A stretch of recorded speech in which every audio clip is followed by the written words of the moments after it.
Good evening, everybody. It's lovely to see you all. Are you all excited for our next episode of Daniel's Dreams Monster Mountain? Oh, I'm really excited. Daniel will be meeting Shelly, won't he? Have you been wondering what's happening? I have, but I think we're ready now. Do you?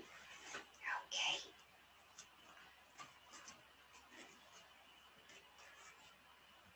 Daniel's Dreams Monster Mountain. Chapter 4, The Campfire. Find a seat, Daniel, anywhere you can, Dex said loudly. The excitement could be felt and heard all around the campfire. There were still whispers about Shelley coming and how wonderful it would be for her to overcome her fear, how it would be an achievement for her, even though he had not met her yet. Daniel felt excited for Shelley. He too wanted her to succeed and overcome her fear. He was glad to be there to witness a big moment for her. Daniel was about to sit down when he heard, "Not that one, that is mine." He turned around to see a small, cute-looking monster. She was emerald green with big, beautiful eyes and bright pink arms and legs. Out of the top of her head were two pink antennas with love hearts lovingly sat on the top. "Sorry, I don't mean to be rude, but that is where I sit," the monster said timidly. "Oh, that's okay. How about I sit next to you?" Daniel offered. "Yeah, that's not a problem. I'm Slick, by the way." "I'm Daniel. I'm so excited to meet you all." Slick shook Daniel's hand, and the slime dripped off the monster's hand and slowly ran through Daniel's fingers. And here she is. Isn't she so cute? She sure is. You know, in my world, children would go mad for all this slime. It drives parents crazy. Daniel chuckled as he flung the last of the slime off his hands. Daniel watched one of the monsters sit down, but the slime dripping from his bottom made him slip off the wooden bench and onto the floor. He showed a thumbs up as a sign that he was okay. "Damn slime," he muttered to himself. "Why couldn't I have a furry bottom and not a slippery one?" He sat down and everyone seemed calm. "We're about to begin," Slick told Daniel. Daniel sat silently and patiently as he waited to find out what was about to happen. Everyone was seated, and all together they began to say, "I sometimes can be happy, I sometimes can be sad. It does not mean I'm good, and it doesn't mean I'm bad. Today I am myself, just me, myself, and I. No one can tell me I'm not unique, nor tell me not to cry."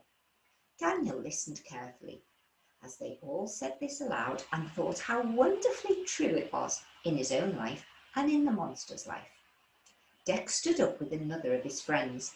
He was bright blue with yellow spangly arms and legs. He had unique yellow spikes sticking out of the top of his head, each one different.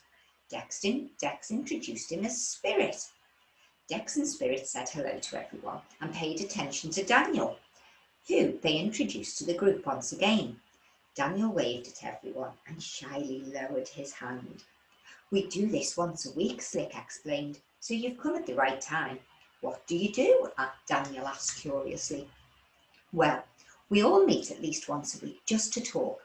Sometimes we have things on our minds that we need to talk about.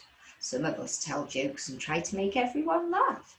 Some of us don't like to talk or come out of our houses, but this gives us a chance to get everyone together and share what is happening in our lives. It means we can share ideas and feelings and help each other." Slick told him. "We call it our Monster Mates meeting." "I think it's wonderful," Daniel said happily. "We do something similar at my school. I think it really works." One after one, a different monster stood up and talked about something that had made him happy or sad last week. It seemed to Daniel that this was not just a meeting to discuss why the monsters might feel sad, but also one to celebrate their happiness too. Daniel listened carefully to each of the monsters and what they wanted to tell the group. Next up was Charm. He had brilliant blue horns coming out of his head, golden yellow oversized teeth, and a long brown body that was met with a tiny pair of denim shorts. He was eager to share his achievement with the group. This week, Charm began in a very well-spoken voice, I got chosen for the lead role in the school play. There were cheers and clapping and whoop-whooping sounds from around the circle as everyone embraced the achievement of Charm.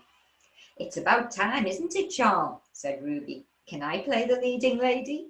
The rest of the monsters made kissing sounds. Charm blushed and walked away, smiling from horn to horn. It was nearing the end of every monster having their moment around the circle. There were only a few monsters left. Out of the corner of his eye, Daniel spotted one of the monsters he hadn't seen before. She looked worried, her hands were trembling, and she seemed to be taking some very deep breaths. He knew exactly how it felt to be worried about something. Daniel wondered what could be worrying her so much in a group of monsters who just seemed to want to help. Then he realised the trembling monster was Shelly.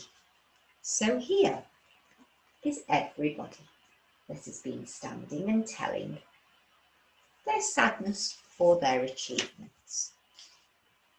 And here is Shelly standing very nervously, isn't she? She looks quite nervous. I'm afraid so. Oh, poor Shelly. Chapter 5. Shelly needs help. Daniel heard Dex call her Shelly, and it seemed to be her turn to talk to the group. Shelly stood up. Her trembling could be felt throughout the group. Well done, Shelly, for coming, one of the monsters said. Everyone nodded in agreement and watched as the nervous monster opened her mouth. But nothing came out.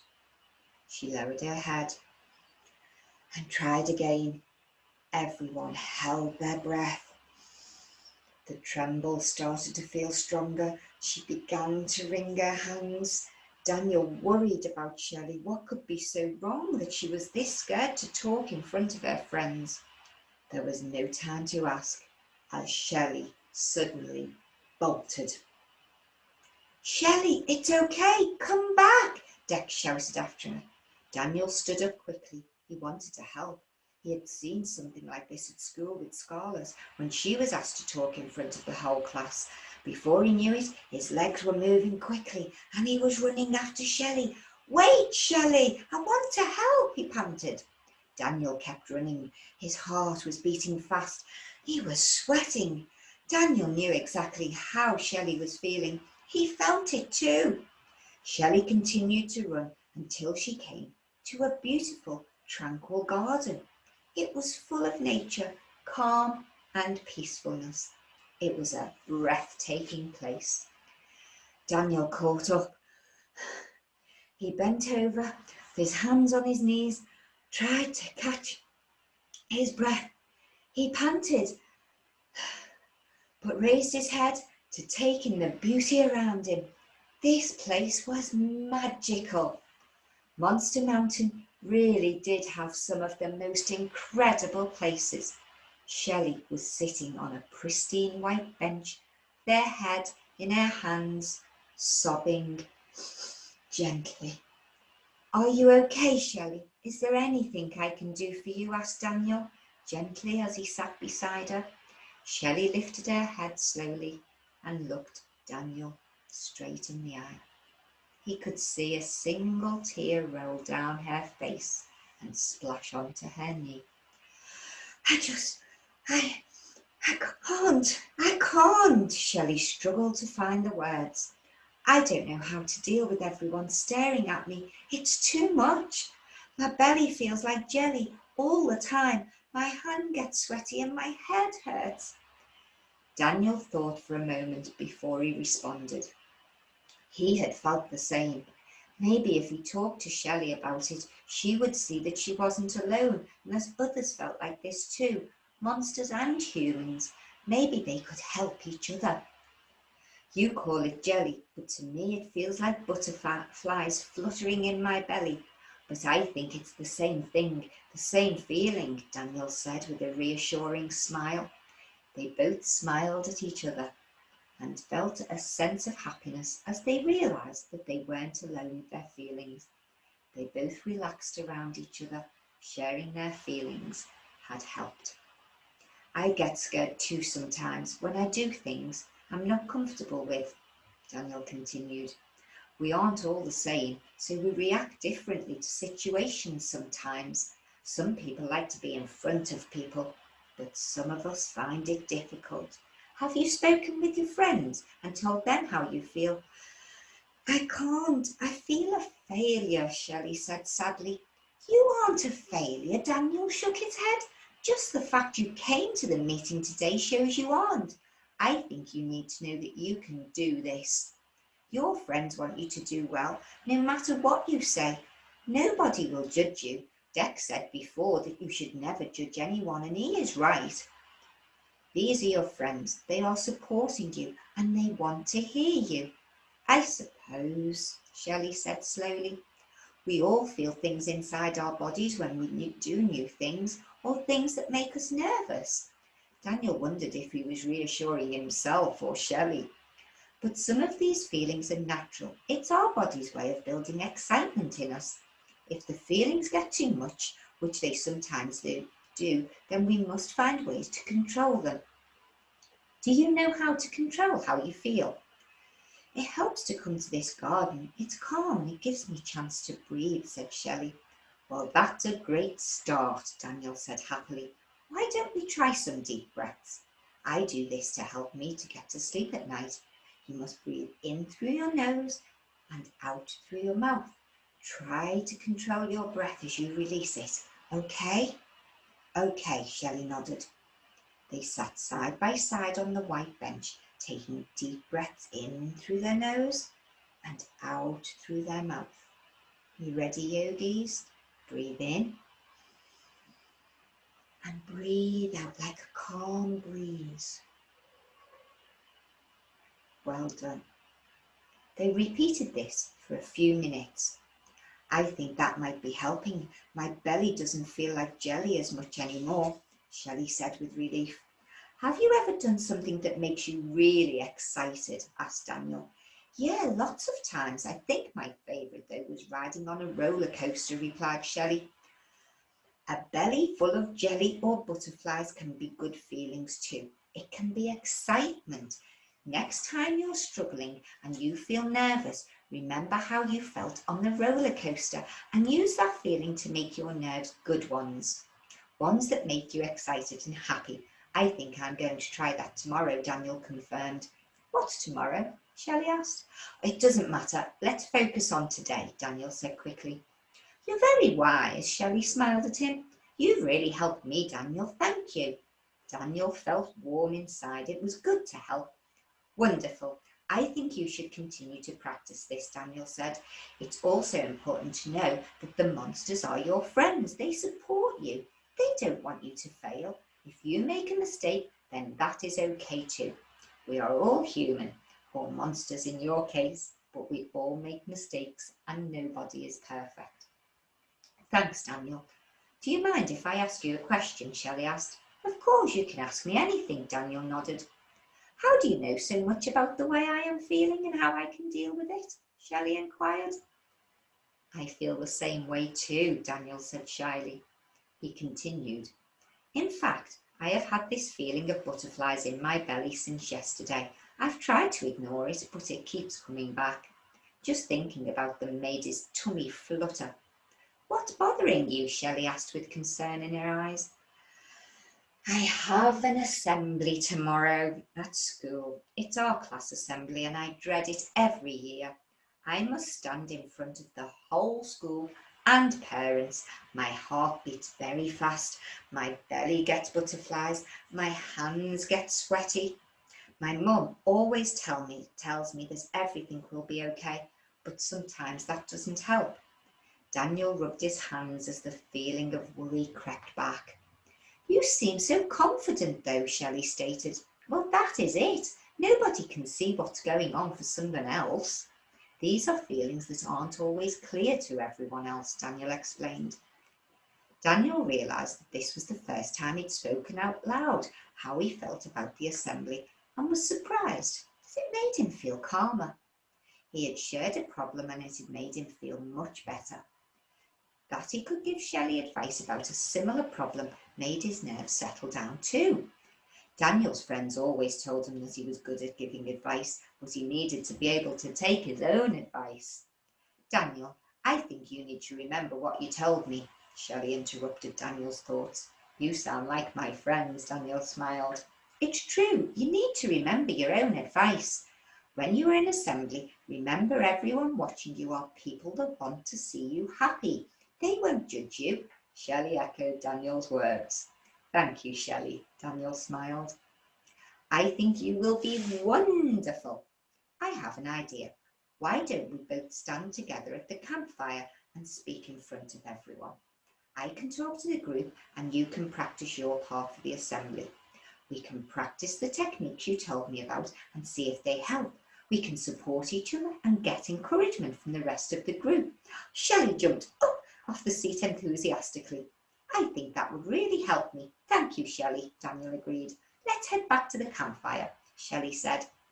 Just as the two of them were ready to set off to camp, Shelly signalled to Daniel to be still and quiet.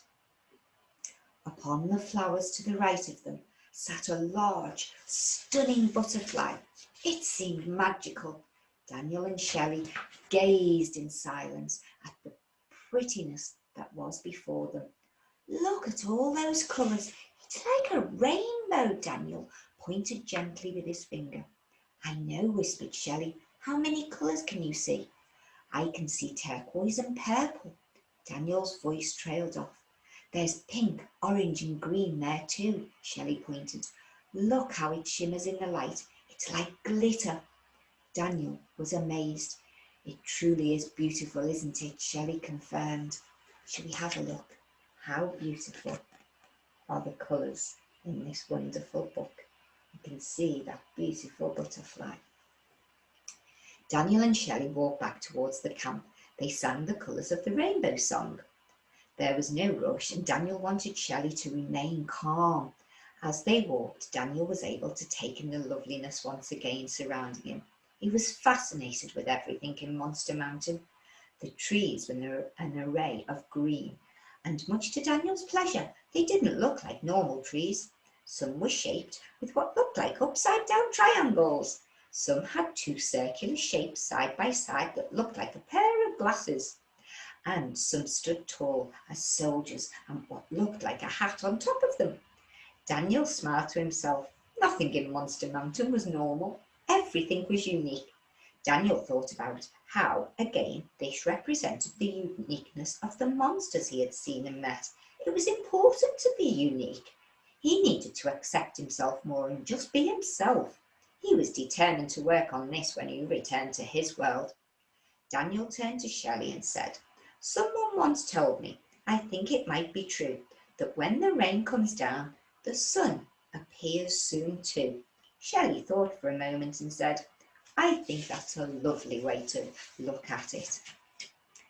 As they grew closer to the campfire, they could hear the rest of the monsters talking amongst themselves. Daniel could feel butterflies in his belly again. He knew Shelly must be feeling the same. He hoped he had done the right thing in agreeing to stand up with Shelly. What if she got upset and ran away again? Do you think Shelly is beginning to look a little bit worried again? Oh, dearie me. Oh. And here they both are, heading off towards the campfire.